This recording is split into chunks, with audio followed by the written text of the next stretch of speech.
नमस्कार, मनी गुरु देख रहे हैं यहाँ पर आपके साथ मैं हूं स्मिता रिशाल। बाजार के उतार चढ़ाव के बीच स्मॉल कैप फंड्स ने अप्रैल में 20% तक के धमाकेदार रिटर्न दिए हैं। खास करके उन फंड्स ने ज्यादा अच्छा प्रदर्शन किया जिन्होंने साइक्लिकल और हाई रिस्क वाले स्टॉक्स में निवेश किया था। यानी कि अब सवाल यह है कि क्या स्मॉल कैप में आई जो ये रैली है ये टिकेगी? क्या निवेशकों को आगे भी मिलेंगे ऐसे ही रिटर्न के मौके? और क्या अभी निवेश करना सही रहेगा या थोड़ा इंतजार कर ले?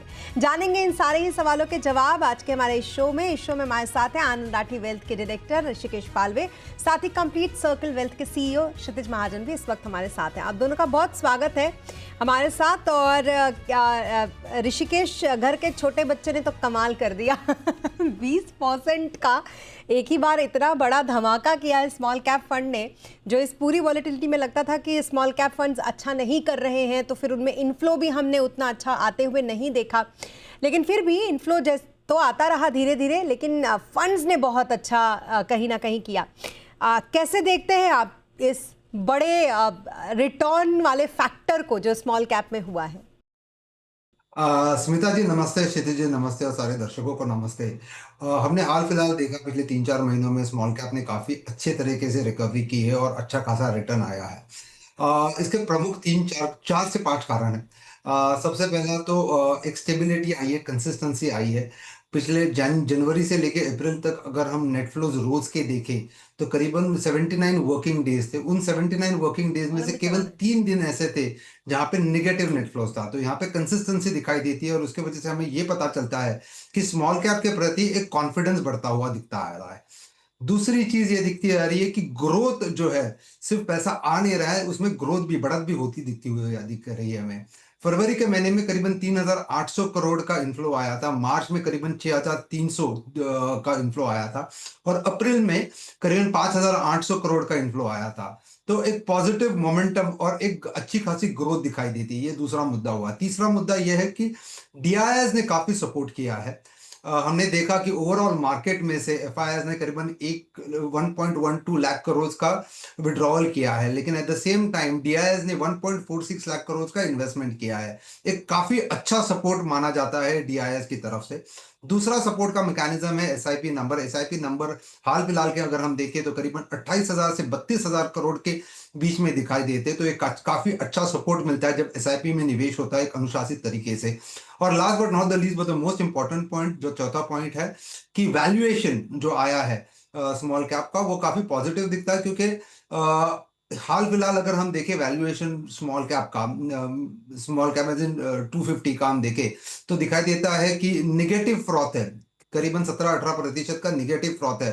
तो एक काफी अच्छी अपॉर्चुनिटी होती है निवेशकों को निवेश करने के लिए। और दूसरी चीज अगर हम देखें अर्निंग्स, क्वार्टर 4 25-26 के क्वार्टर 4 के अर्निंग्स देखे वाई वाई, तो वहां पे हमको करीबन 42% का ग्रोथ दिखाई देती है। तो ये 4 प्रमुख कारण है जिसके वजह से स्मॉल कैप ने काफी तेजी देखी, एक अच्छा खासा डबल डिजिट रिटर्न देखा, काफी हद से के बाहर देखा। पर एक दीज आर द 4 रीजंस जिसके वजह से ये मोमेंटम आया है स्मॉल कैप में। तमाम चीज़ों को हमारे यहाँ पे थोड़ा थोड़ा छुआ। हम आगे भी आपसे पूरे डिटेल में इस चीज़ को समझेंगे, लेकिन हाँ, ये क्यों बड़ा है? ये इसलिए बड़ा है, ये जो 20% का रिटर्न हम अप्रैल के मंथ में देख रहे हैं, क्योंकि 2016 के बाद से ये 2026 में हमने एक इतना बड़ा उछाल देखा है स्मॉल कैप फंड्स का, वो भी इस तरीके के मार्केट में। क्षितिज, फंड्स आप देख लीजिए जो हम अभी दिखा भी रहे थे, बैंक ऑफ इंडिया का स्मॉल कैप हो गया, जेएम का स्मॉल कैप हो गया, सुंदरम स्मॉल कैप हो गया, ग्रो का small cap, Bajaj Finserv, Motilal Oswal, Franklin India, HSBC, ये तमाम वो हैं जो टॉप परफॉर्मर रहे हैं, जिसमें से बैंक ऑफ इंडिया का जो स्मॉल कैप रहा है वो 20.70 रिटर्न उसने दिया। आपके हिसाब से इस तरीके की एक मंथ के अंदर ग्रोथ की स्मॉल कैप में वजह क्या रही? स्मिता नमस्कार, विशेष भाई नमस्कार। आप देखिए, अगर आप लास्ट पीक देखते हैं स्मॉल कैप का, वो दिसंबर 2024 में था, जहाँ पे 21, 22, 23, 24, वो 3-4 साल small cap mid cap in fact broader index के लिए भी बहुत अच्छे रहे। सो वहाँ से आप जब ये अप्रैल से शुरू में अगर आते हैं तो इंडेक्स ऑलमोस्ट 29% आपका गिरा हुआ था। अब in fact in the month of March only 10% का करेक्शन आया, बिकॉज ब्रॉडर मार्केट्स भी करेक्ट हुई ऑन द बैकग्राउंड ऑफ जो मिडल ईस्ट में हो रहा था। एंड वैल्यूएशन जो आपकी 10 ईयर एवरेज से स्मॉल कैप और मिड कैप दोनों की वो काफ़ी नीचे हो गई थी। सो अगर 10 year price to earning average आपका मान लीजिए 25 था, जो पहले स्मॉल कैप के लिए 33-34 हो गया था, वो अब 24 के आसपास आ गया था, ऑन 1 अप्रैल के आसपास की मैं बात करता हूँ। तो कहीं न कहीं बैकग्राउंड पे वैल्यूएशंस अट्रैक्टिव थी आपके पास, और आपके पास ऑलरेडी बैकलॉग था इन टर्म्स ऑफ जो आपने मार्च के मंथ में करेक्शन आई थी, एंड कंसिस्टेंट सिप का फ्लो था। दूसरा आईपीओस पे भी ना लोगों का जो पिछले साल का आईपीओ पे एक फीवर था, आप देखिए 65-70% आईपीओ अपने आईपीओ प्राइस से नीचे चल रहे हैं। तो वो भी कहीं न कहीं इस साल आईपीओस भी ज़्यादा नहीं है, एंड काफ़ी पैसा आईपीओस की जगह अब आप सेकेंडरी मार्केट में थ्रू म्यूचुअल फंड आना शुरू हुआ। तभी सिप के नंबर आपने हमेशा बढ़ते देखे। Now whenever you search for funds तो आपको दिखता है ये स्मॉल और मिड कैप कैटेगरी पिछले 5 साल में इर्रिस्पेक्टिव ऑफ पिछले 1.5 साल अच्छा नहीं रहा है, अच्छा कर रहा है। तो वो सबके बैकग्राउंड पे देयर इज़ हेवी परचेजिंग, जो बाइंग अगर आप बोल सकते हो वो स्मॉल कैप मिड कैप में आई। मोरओवर हेवी सेलिंग जो थी, जो ब्रॉडर मार्केट्स में एफआईआईज़ की, वो लार्ज कैप को लेके ज़्यादा होती है क्योंकि उनका इन्वेस्टमेंट भी ज़्यादा लार्ज कैप में होता है। सो एक वो कारण भी रहा। अभी भी अगर आप देखते हैं, अगर स्मॉल कैप को अपने पुराने हाई पे जाना है, तो उसके लिए अगर कोई चीज़ 30% करेक्ट हुई है, तो उसको 60% बढ़ना पड़ेगा वहाँ से।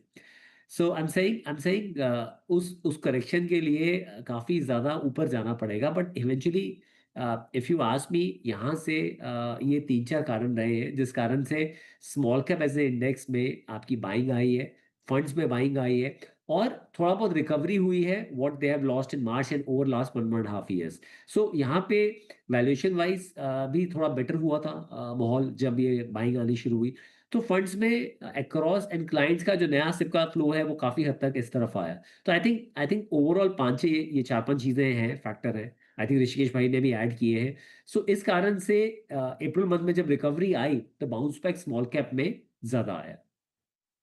अच्छा, एक चीज़ जो मैंने ऋषिकेश से सीखी है, वो ये कि उनके साथ शो करते हुए चाहे मैं गोल्ड की बात कर लूँ या अदर कोई भी एसेट क्लास की बात कर लूँ, वो आपको खींच के इक्विटी में लेकर आएंगे और आपको वो बताएंगे कि इक्विटी में अगर आप इन्वेस्टेड रहते हैं तो इक्विटी आपको कितना फ़ायदा पहुंचाएगा। अगर आप एक शॉर्ट टर्म रैली के पीछे भागेंगे और दूसरी तरफ अगर आपको अच्छा पैसा अच्छे टाइम में बनाना है तो फिर इक्विटी आपके लिए बेस्ट है। यहाँ भी वही हुआ है इस रैली में भी उन लोगों को फायदा हुआ जो लोग निकले नहीं, क्योंकि इस वॉलेटाइल मार्केट में हमने बहुत सारे लोगों को देखा जिन्होंने अपनी एसआईपी स्टॉप कर दी। उन्हें लगा कि क्यों ऐसे मार्केट में पैसा लगाना, लेकिन इन्वेस्टेड रहने वाले लोगों ने ज़्यादा पैसा बनाया। तो short term versus long term small cap का प्रदर्शन आप कैसा देखते आ रहे हैं ऋषिकेश? बिल्कुल सही फरमाया आपने स्मिता जी कि अगर आप लॉन्ग टर्म इन्वेस्टर हो तो इक्विटी एक बहुत अच्छा जरिया है रिटर्न बनाने का। मैंने कहता हूँ कि एक मल्टी बैगर बनता ही बनता है, पर एक 14-15% का रिटर्न अगर आपका लक्ष्य है तो वो प्राप्त करने के लिए एक बहुत ही अच्छा माध्यम है इक्विटी। हैविंग सेड दैट, ये इसके बारे में अगर हम बात करें, स्मॉल कैप के बारे में हम अगर बात करें तो स्पेसिफिकली एक थियोरी है जिसके बारे में क्षिति जी ने भी कहा कि मीन रिवर्जन थ्योरी जिसे हम कहते हैं। जैसे हम अगर स्मॉल कैप का रिटर्न्स देखें पिछले 10 सालों का, ये तो करीबन 14.75% का रिटर्न है स्मॉल कैप का। पर अगर 2024 से लेकर 2026 का रिटर्न देखें स्मॉल कैप में ही, तो नेगेटिव 1.62% का रिटर्न आया है। तो इसका मतलब ये है कि अभी जो पॉजिटिव रिटर्न्स दिखाई देंगे, it will take us towards the average of 14.75, क्योंकि लीनियरली इक्विटी कभी रिटर्न देता नहीं है। एक मीन रिवर्जन थ्योरी हमेशा होती है, वो हमेशा वो एवरेज की तरफ झुकाव लाता है। अब एवरेज की तरफ झुकाव लाने के लिए 17-18% का रिटर्न आना बहुत जरूरी है, और यही हमको देखने को मिल रहा है अभी मार्च अप्रैल के महीने में कि स्मॉल कैप काफी अच्छी तरह से बाउंस बैक हुआ है। और पहले भी मैंने ये कहा था कि वैल्यूएशंस काफी अट्रैक्टिव है, अर्निंग्स काफी अच्छे परसेंट से ग्रो हुई है, जिसके वजह से काफी अच्छा इनफ्लो दिखाई दे रहा है स्मॉल कैप की तरफ। तो अगर लॉन्ग टर्म का होराइजन है तो स्मॉल कैप में निवेश करना चाहिए। अगेन, जो मैं हमेशा कहता हूं कि अगर स्मॉल कैप में पॉजिटिविटी दिख रही है तो इसका मतलब ये नहीं कि मैं 100% पैसा पूरा स्मॉल कैप में लगाऊं, उसको हमको लार्ज कैप और मिड कैप से कॉम्प्लीमेंट करना ही होगा। लेकिन स्मॉल कैप में एक्सपोजर जो है वो तभी भी कम नहीं करना था, अभी भी कम नहीं करना है, और इसका मतलब ये भी नहीं कि हमको 100% स्मॉल कैप में जाना है। इसका एक प्रमाण है, उस हिसाब से आप निवेश करते जाओगे तो over a longer period of time अनुशासित तरीके से एक 14-15% रिटर्न बनने की गुंजाइश बहुत हद तक बढ़ जाती है। तो कुल मिला के बात वही है कि अगर आप इन्वेस्टेड रहेंगे तो फिर आपको इस तरीके की रैली का फ़ायदा तो मिलेगा ही। आपके हिसाब से क्षितिज, स्मॉल कैप में ये रैली क्यों आई और क्या ये आगे जारी रह सकती है, इसकी उम्मीद रखें? अ, स्मिता, देखिए, फैक्टर्स हमने डिस्कस किए, पर मैं आपको एक चीज़ बताता हूँ दैट रैली से इम्पोर्टेंट है कि आपका अलाइनमेंट क्या है। First of all, small cap fund जब भी आपके पोर्टफोलियो में हो, आप उसको अलाइन करें लॉन्ग टर्म के लिए। क्योंकि देखिए, ये जब मार्केट गिरती है तो ड्रॉडाउन ज़्यादा होते हैं स्मॉल कैप और मिड कैप में, because they can be 10 reasons. Liquidity का इशू आता है, जब हम निकलना चाहते हैं। अगर आपको याद हो तो सेबी ने 2 साल पहले स्ट्रेस टेस्ट शुरू किया था स्मॉल कैप और मिड कैप फंड्स के लिए, इफ यू रिमेंबर। तो वो अपने आप में एक प्रमाण था कि दैट अगर फंड को 50% लिक्विडेट करना है तो कितना टाइम लगेगा, क्योंकि आपको लिक्विडिटी जैसे लार्ज कैप में मिलती है उतनी नहीं मिलती है। पर यहीं पे जब बाइंग आती है, जो आपने मेरे से पूछा रैली क्यों आती है, उसका रिवर्सन, इसका जो रिवर्स, उसका वो आंसर है कि जब बाइंग आती है, बिकॉज इतनी लिक्विडिटी नहीं होती है, तो जब आप बाय भी करने जाते हो तो प्राइस जल्दी फास्ट मूव करता है उन स्टॉक्स का। So in fact when going on the upside also, तो आप देखते हैं कि that बाकी मार्केट जो है, अगर वो 7-8%, जैसे निफ्टी ने 7% रिटर्न दिया आपका पिछले अप्रैल मंथ की बात करता हूँ।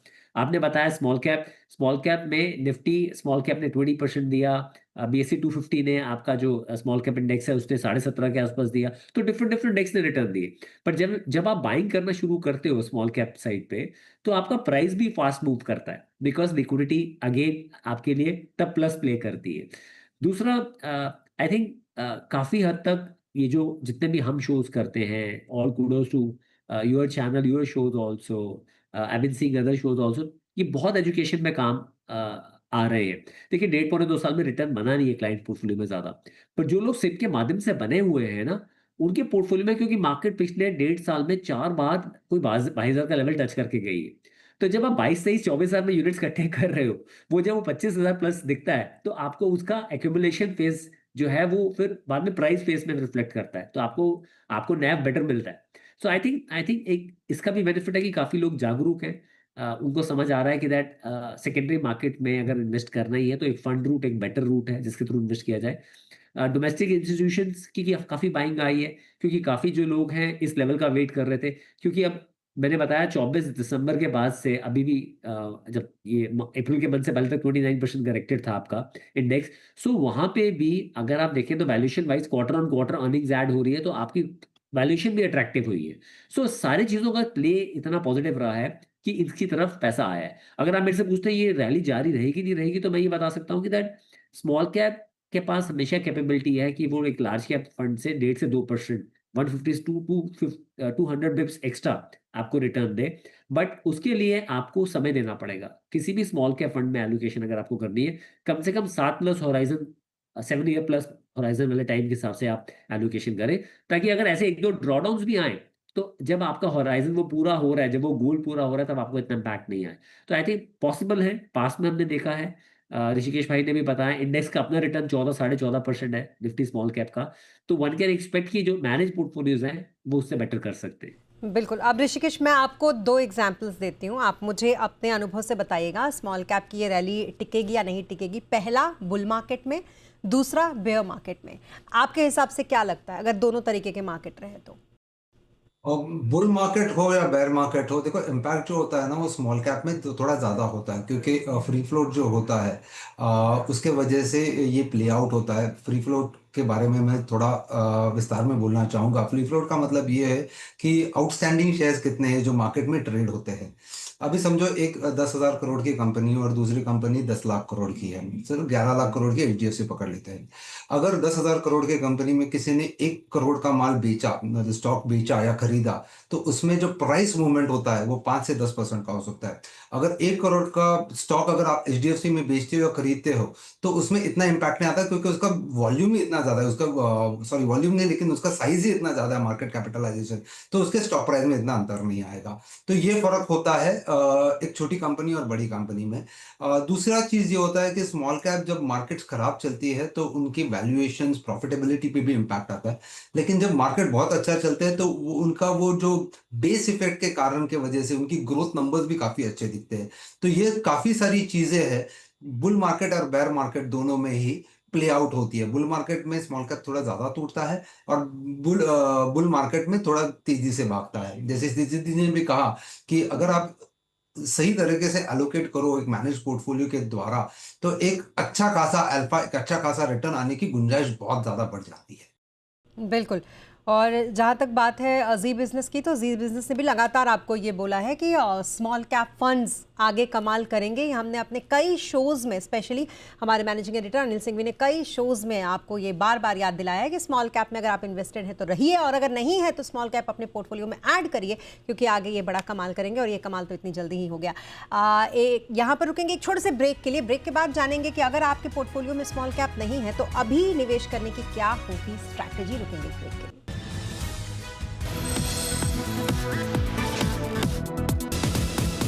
और ब्रेक के बाद एक बार फिर आपका स्वागत है। लगातार हम स्मॉल कैप ने इस बार कैसा कमाल किया है ये आपको बताने की कोशिश यहाँ पर कर रहे हैं, और एक बार आपको फिर बताते हैं कि कौन कौन से वो स्मॉल कैप के फंड्स हैं जिन्होंने लगातार पिछले 3 से और 5 साल में बेहतर रिटर्न दिए हैं। तो निप्पॉन इंडिया स्मॉल कैप इसमें सबसे अव्वल रहा, जिसने 3 साल में 19 से 20% का और 5 साल में 20 से 22% तक का आपको रिटर्न दिया है। इसके बाद आता है क्वांट का स्मॉल कैप, जिसने 20 से लगभग 21% के आसपास, और दूसरा 21 से 21% के आसपास इसने 5 साल के अंदर अंदर आपको रिटर्न दिया है, और 20% के आसपास इसने 3 साल के अंदर अंदर आपको रिटर्न दिया है। उसके बाद HDFC फंड आता है, जिसने आपको लगभग 16.5% का रिटर्न इसने 3 साल में दिया है, और 19% का इसने 5 साल में दिया है। और फंड्स जो इस वक्त शायद आपके पोर्टफोलियो में हो, वो उसके लिए भी आपके लिए अच्छी खबर है। कैनरा रिबको स्मॉल कैप फंड, जिसने 16% का इंटरेस्ट आपको दिया 3 साल के अंदर अंदर, और 18% का 5 साल के अंदर अंदर। एक्सिस स्मॉल कैप, ये सब वो फंड्स हैं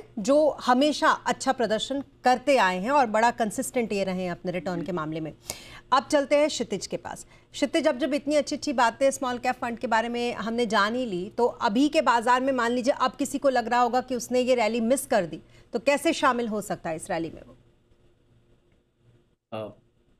इनफैक्ट स्मिता, स्मॉल कैप आज की जो कंपनीज हैं उसमें तो कुछ मिड कैप बनेंगी, कुछ लार्ज कैप बनेंगी, कुछ मेगा कैप बनेंगी। तो आप कभी भी स्मॉल कैप में रैली मिस नहीं करते हो। इट्स जस्ट कि आपको इन्वेस्ट कैसे करना है वो इम्पोर्टेंट है।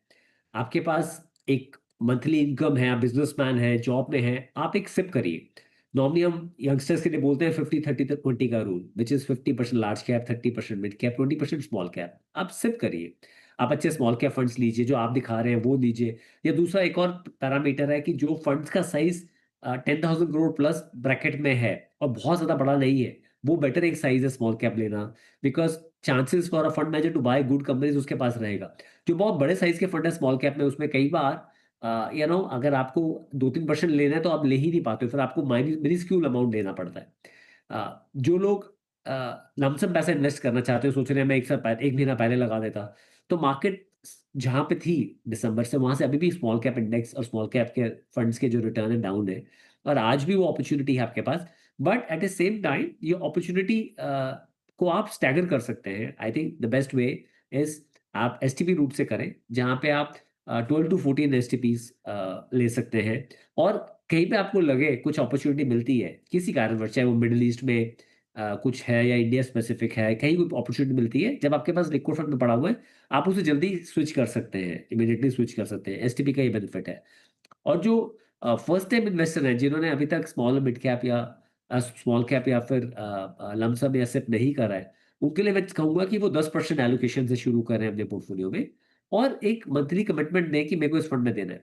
देखिए, आप अपने पोर्टफोलियो को जितना उसे कम देखेंगे उतना आपके लिए वो बेटर होगा।